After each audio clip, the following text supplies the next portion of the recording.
ನಮ್ಮ ಆರೋಗ್ಯವನ್ನು ನಾವು ಕಾಪಾಡಿಕೊಳ್ಬೇಕಾದ್ರೆ ಫಸ್ಟು ನಮಗೆ ಆಧ್ಯಾತ್ಮದ ಫೌಂಡೇಶನ್ ಅಗತ್ಯತೆ ಇರ್ತದೆ.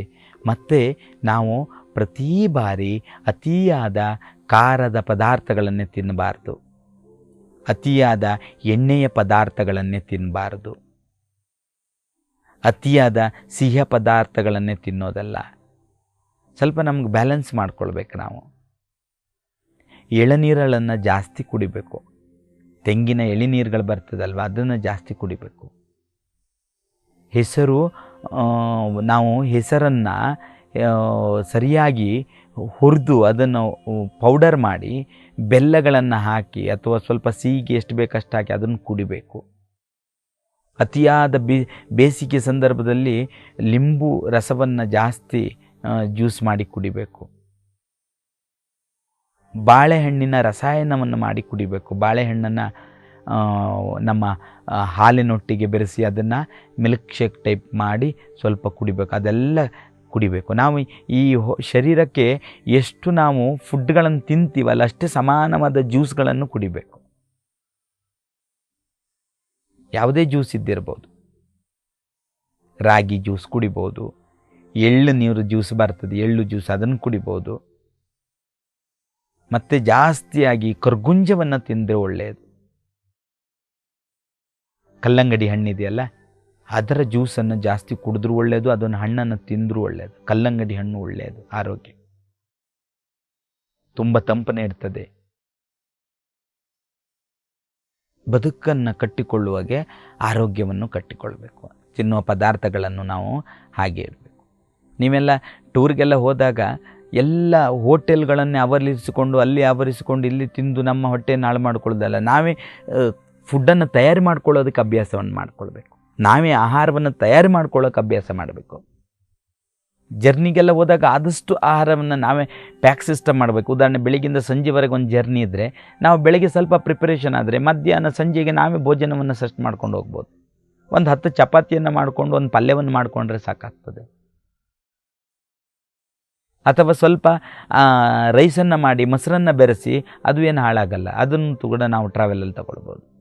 ಸುಮ್ಮನೆ ಸಾವಿರಾರು ರೂಪಾಯಿ ಖರ್ಚು ಇತರ ತಿಂಡಿ ತಿನಿಸುಗಳಿಗಾಗಿ ಮಾಡ್ತೀವಿ, ಅದನ್ನೆಲ್ಲ ಅವಾಯ್ಡ್ ಮಾಡ್ಬೋದು. ತುಂಬ ನಮ್ಮಲ್ಲಿ ಬೇಕಾದಷ್ಟು ನಮ್ಮಲ್ಲಿ ಐಡಿಯಾಸ್ ಇದೆ. ಐಡಿಯಾಸ್ ಇರಬೇಕಾದ್ರೆ ಸ್ವಲ್ಪ ತಾಳ್ಮೆಗೆ, ರಿಲ್ಯಾಕ್ಸಿಗೆ ಬರಬೇಕು, ಸ್ವಲ್ಪ ನೆಮ್ಮದಿಗೆ ಬರಬೇಕು. ಆವಾಗ ಐಡಿಯಾ ತನ್ನಿಂತಾನೇ ಬರ್ತದೆ.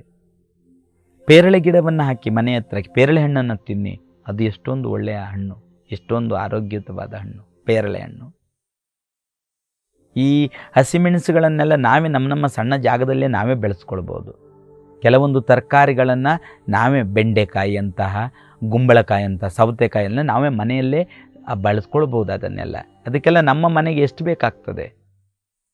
ತೊಂಡೆಕಾಯಿ, ಹಲಸಂಡೆಕಾಯಿ, ಬಾಳೆಗಿಡ, ಬಾಳೆಹಣ್ಣನ್ನು ತಿನ್ನಬಹುದು. ಊಟ ಆದಮೇಲೆ ನಾವು ಏನಾದರೂ ಸ್ವಲ್ಪ ಫ್ರೂಟ್ಸ್ ಜ್ಯೂಸನ್ನು ಅಥವಾ ಹಣ್ಣನ್ನು ತಿನ್ನಬೇಕು.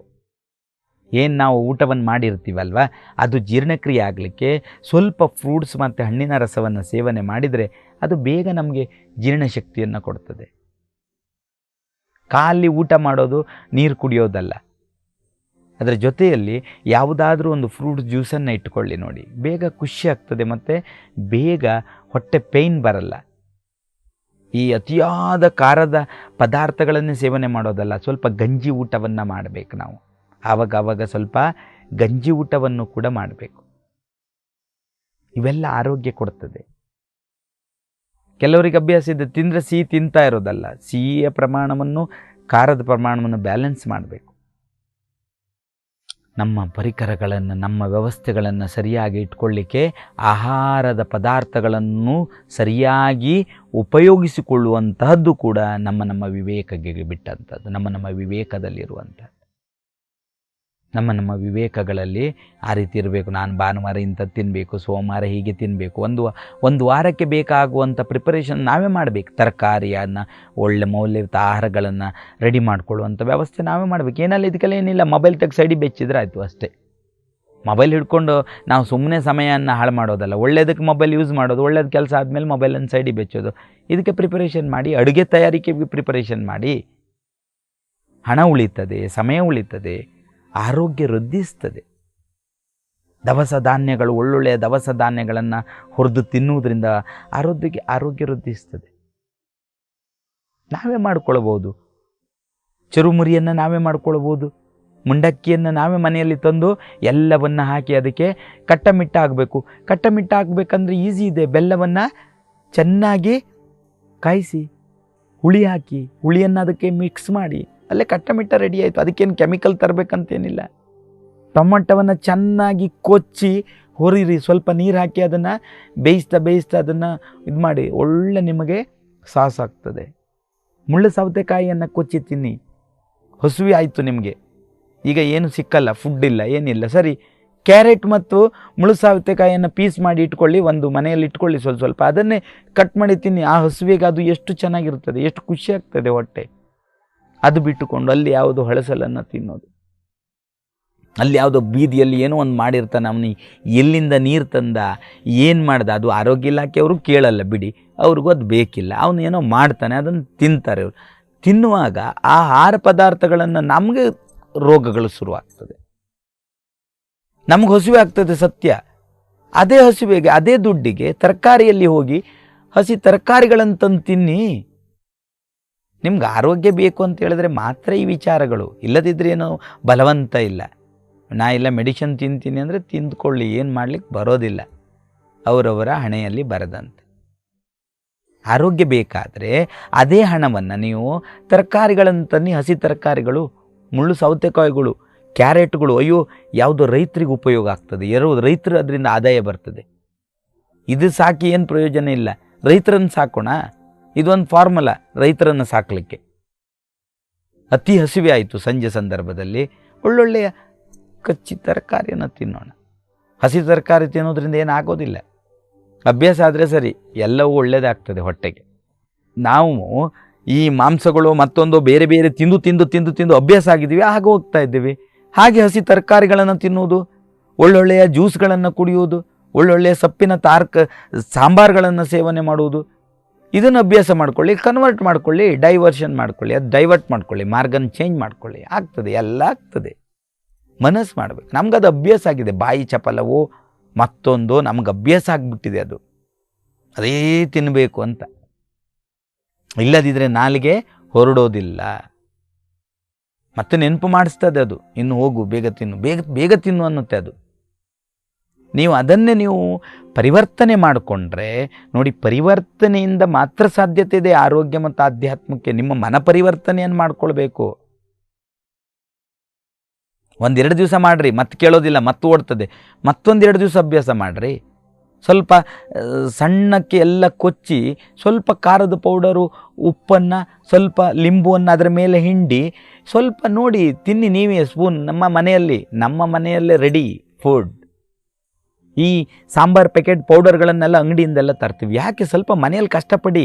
ಎಲ್ಲ ಸಾಂಬಾರು ಪದಾರ್ಥಗಳನ್ನು ಜೀರಿಗೆ, ಒಣಮೆಣಸು, ಕೊತ್ತಂಬರಿ, ನಿಮ್ಮಲ್ಲಿ ಸಿಕ್ಕುವಂಥ ದವಸ ಧಾನ್ಯಗಳು, ಮೆಂತೆ, ಇಂಗು ಪೌಡರ್ ಎಲ್ಲ ಹಾಕಿ ಚೆನ್ನಾಗಿ ಹುರಿದು ಮಿಕ್ಸಿಯಲ್ಲಿ ಪೌಡರ್ ಮಾಡಿಕೊಳ್ಳ್ರಿ. ಎಂಥ ಸಾಂಬಾರು ಪದಾರ್ಥ, ಎಂಥ ಸಾಂಬಾರು ಪೌಡರ್, ಸಾರಿನ ಪೌಡರ್. ನೀವೇ ಮಾಡಿ, ನಿಮಗೆ ಮಾಡಿ, ನೀವು ಒಂದು ಐಡಿಯಾ ಮಾಡಿ, ನೀವೇ ಮಾಡಿ ಒಂದು 10 ಜನರಿಗೆ ಮಾರಾಟ ಮಾಡಿ. ತಗೊಳ್ಳಿ, ಒಳ್ಳೆ ಸಾಂಬಾರು, ನಾನೇ ಮನೆಯಲ್ಲಿ ಮಾಡಿದ್ದೀನಿ ಪೌಡರು, ತಾಜಾ ಪೌಡರ್, ಏನು ಕೆಮಿಕಲ್ ಇಲ್ಲ ಇದರಲ್ಲಿ. ನೀವೇ ಮಾರಿ ಒಂದು 10 ಜನ, ನಿಮ್ಗಲ್ಲೇ ಹಣ ಬರ್ತದೆ. ಒಳ್ಳೇದು ಔಟಮ್ ಕೊಡಿ, ಒಳ್ಳೇದು ಕೊಡಿ. ಒಳ್ಳೇದು ಕೊಟ್ಟರೆ ಕಾನೂನು ನಿಮಗೆ ರಕ್ಷಣೆ ಇರ್ತದೆ, ಯಾವುದು ಸಮಾಜ ಕೂಡ ನಿಮ್ಮ ಜೊತೆಗಿರ್ತದೆ, ಎಲ್ಲವೂ ನಿಮ್ಮ ಜೊತೆಗಿರ್ತದೆ. ಮಾಡುವ ಕಾಯಕ, ಅದನ್ನೇ ಬಸವಣ್ಣನವರು ಹೇಳಿದ್ದು. ಈಗ ನಮ್ಗೆ ಹೇಳುವಾಗ ಕೆಲವಾರು ಎಪಿಸೋಡ್ ಬೇಕಾಗಿತ್ತು. ಕಾಯಕವೇ ಕೈಲಾಸ ಅನ್ನಲಿಕ್ಕೆ ಕೆಲವು ಎಪಿಸೋಡ್ ಬೇಕು. ಯಾಕೆ? ನಾವು ಅಷ್ಟು ಜ್ಞಾನವಂತರಾಗಿದ್ದೇವಲ್ಲ, ಅದಕ್ಕೆ. ಕೆಲವರು ಕೇಳ್ತಾರೆ ಕಾಯಕವೇ ಕೈಲಾಸ ಅಂತ ಹೇಳಿದ್ರೆ ಬೆಳಗಿನ ಸಂಜೆವರೆಗೆ ಬ್ಯಾಂಕಲ್ಲಿ ಕೆಲಸ ಮಾಡೋದಣ್ಣ, ದುಡ್ಡು ಸಿಗುತ್ತಲ್ಲ, ಅದೇ ಕಾಯಕವ ಅಂತ ಕೇಳ್ತಾರೆ. ಇಲ್ಲಣ್ಣ, ನಾನು ಇವತ್ತಿಡೀ ಡ್ರೈವಿಂಗ್ ಮಾಡಿದ್ದೀನಿ, ಬೇರೆ ದುಡ್ಡು ಸಂಪಾದನೆ ಮಾಡಿದ್ದೀನಿ, ಇದೇ ಕಾಯಕವ ಅಂತ ಕೇಳ್ತಾರೆ. ಎಲ್ಲವೂ ಕಾಯಕವೇ. ಆದರೆ ಕಾಯಕ, ಅವನನ್ನು ನಾವು ನೆನಪು ಮಾಡಬೇಕು. ಆ ಕಾಯಕದಲ್ಲಿ ಅವನ ಎಷ್ಟು ಪ್ರೀತಿ ಇದೆ, ಅವನ ಎಷ್ಟು ಜ್ಞಾನ ಇದೆ, ಅವನ ಎಷ್ಟು ಶಿವನ ಅನುಗ್ರಹ ಇದೆ, ಅದನ್ನು ಕೂಡ ನಾವು ಈ ಕಾಯಕದಲ್ಲಿ ನೋಡಬೇಕು. ಅಲ್ಲಿ ನಮಗೆ ಕೈಲಾಸ ಸಿಗ್ತದಂತ ನೋಡಬೇಕು. ಕೈಲಾಸ ಸಿಗೋದಂದರೆ ನೆಮ್ಮದಿ. ಕೈಲಾಸ ಸಿಗೋದಂದ್ರೆ ಎಂತ? ನೆಮ್ಮದಿ. ಶಿವನ ಮಡಿಲಿನಲ್ಲಿ ಮಾಡುವ ಕಾಯಕದಿಂದ ನಮಗೆ ಸಿಗುವ ನೆಮ್ಮದಿಯೇ ಅದೇ ನಮ್ಮ ಜೀವನದ ಭಾಗ್ಯ. ನಾವೇನು ಮಾಡ್ತೀವಿ, ನನಗೇನು ಬರಲ್ಲ, ನನಗೇನು ಗೊತ್ತಾಗಲ್ಲ, ನನಗಿದು ಅರ್ಥ ಆಗಲ್ಲ, ನಾನು ಬಹಳ ಸಣ್ಣವ, ನನಗೆ ಅಥವಾ ಅದು ಗೊತ್ತಿಲ್ಲ. ನಾವು ನಾನೇ ಹೇಳಬೇಕು, ನನಗೆ ಗೊತ್ತಿದೆ, ನಾನು ಒಳ್ಳೆಯದು, ನಾನು ಇದರಲ್ಲಿ ನನಗೆ ಎಲ್ಲ ವಿಚಾರಗಳು ಗೊತ್ತಿದೆ, ನಾನು ಪ್ರಿಪೇರ್ ಆಗಬೇಕು, ನಾನು ಸದೃಢ ಆಗಬೇಕು. ಇದು ಆರೋಗ್ಯ ಕೊಡ್ತದೆ. ಇದು ಆಧ್ಯಾತ್ಮದ ಮಗ್ಗಿಲಿಗೆ ನಮ್ಮನ್ನು ಕರೆದುಕೊಂಡು ಹೋಗ್ತದೆ. ಮೌಲ್ಯಯುತವಾದ ಪ್ರತಿಯೊಂದು ಸಂದೇಶವು ಆಧ್ಯಾತ್ಮದ ಸಂದೇಶ. ಮೌಲ್ಯಯುತವಾದ ಪ್ರತಿಯೊಂದು ಮಾರ್ಗವು ಆಧ್ಯಾತ್ಮದ ಮಾರ್ಗ. ಅದು ಬಿಟ್ಟುಕೊಂಡು ಕೇವಲ ನಾನು ಬ್ರಹ್ಮಚಾರಿಯಾಗಿದ್ದೀನಿ, ನಾನು ಏನಿಲ್ಲ, ನಾನೆಲ್ಲ ಬಿಟ್ಟಿದ್ದೇನೆ, ನಾನೆಲ್ಲ ಹೋಗ್ತೀನಿ ಅಂತ ಹೇಳಿದ್ರು ಕೂಡಲೇ ಅಧ್ಯಾತ್ಮ ಆಗೋದಿಲ್ಲ. ಅದರಿಂದ ಏನು ಪ್ರಯೋಜನ ಇದೆ ಹೇಳಿ ನೋಡುವ. ಇದೇ ಸಂಸಾರದ ಜೊತೆಯಲ್ಲಿದ್ದು, ಇದೇ ಸಮಾಜದ ಜೊತೆಯಲ್ಲಿದ್ದು ಆಧ್ಯಾತ್ಮಿಕ ಅಭ್ಯಾಸವನ್ನು ಮಾಡ್ತಾ 4 ಚಿಂತನೆಗಳನ್ನು ಸಮಾಜಕ್ಕೆ ಕೊಡ್ತಾ ಹೋಗೋದೇ ಉತ್ತಮವಾದ ಸಂದೇಶ. ಕರೆಯೋಣ, ಆ ಜ್ಯೋತಿಯನ್ನು ನಮ್ಮ ಮನೆಗೆ ಕರೆಯೋಣ. ನಮ್ಮ ಮೌಲ್ಯಭೂತವಾದ ಬೆಳಕಿನ ಜೊತೆ ಜ್ಞಾನವನ್ನು ಮಾಡೋಣ. ನಮ್ಮ ಆರೋಗ್ಯವನ್ನು ಚೆನ್ನಾಗಿಟ್ಟುಕೊಳ್ಳೋಣ, ನಮ್ಮ ವ್ಯವಸ್ಥೆಗಳನ್ನು ಚೆನ್ನಾಗಿಟ್ಟುಕೊಳ್ಳೋಣ, ನಮ್ಮ ಭವಿಷ್ಯವನ್ನು ಚೆನ್ನಾಗಿಟ್ಟುಕೊಳ್ಳೋಣ. ನಮ್ಮ ಮುಂದಿನ ಮಕ್ಕಳಿಗಾಗಿ ನಮ್ಮ ಭವಿಷ್ಯತ್ ಕಾಲವನ್ನು ನಿರ್ಮಾಣ ಮಾಡೋಣ. ಈ ಸಮಾಜವನ್ನು ಕೈಲಾಸವನ್ನಾಗಿ ಮಾಡೋಣ. ಈ ಸಮಾಜದ ಪ್ರತಿಯೊಂದು ಮಗ್ಗುಲುಗಳಲ್ಲಿರುವಂಥ ಕಾಯಕವನ್ನು ತೆಗೆಸೋಣ. ಅಲ್ಲಿ ನಮ್ಮ ಶರಣ್ಯವನ್ನು ನೋಡೋಣ, ಶರಣಾರ್ಥಿಗಳನ್ನು ನೋಡೋಣ, ಶರಣರನ್ನು ನೋಡೋಣ. ಸ್ವಾಮಿ ವಿವೇಕಾನಂದರಂತೆ ಏಳಿ ಎದ್ದೇಳಿ ಎಚ್ಚರಗೊಳ್ಳಿರಿ. ಇನ್ನೆಷ್ಟು ದಿನ ಈ ಕಷ್ಟದಲ್ಲಿ ಮಲಗುತ್ತೀರಿ? ಇರುವಷ್ಟು ದಿನ ಆಯುಷ್ಯ ಇರುವಷ್ಟು ದಿನ ಆರೋಗ್ಯವಂತರಾಗೋಣ, ಪ್ರಜ್ಞಾವಂತರಾಗೋಣ. ಶ್ರೀ ಬಸವ ಟಿವಿಯಲ್ಲಿ ಇಲ್ಲಿಯ ತನಕ ತಾವೆಲ್ಲ ಈ ಆರೋಗ್ಯ ಮತ್ತು ಆಧ್ಯಾತ್ಮಿಕ ಚಿಂತನ ಮಂಥನದ ಈ ವಿಶೇಷ ಚಿಂತನೆಗಳಲ್ಲಿ ತಾವು ಭಾಗಿಯಾಗಿದ್ದೀರಿ. ನೀವೆಲ್ಲರೂ ಕೂಡ ಇದನ್ನು ವೀಕ್ಷಣೆ ಮಾಡ್ತಾ ಇದ್ದೀರಿ. ಹೀಗೆ ವೀಕ್ಷಣೆ ಮಾಡಿರಿ. ನಿಮಗೆಲ್ಲರಿಗೂ ಶುಭವಾಗಲಿ. ಶರಣು ಶರಣಾರ್ಥಿ.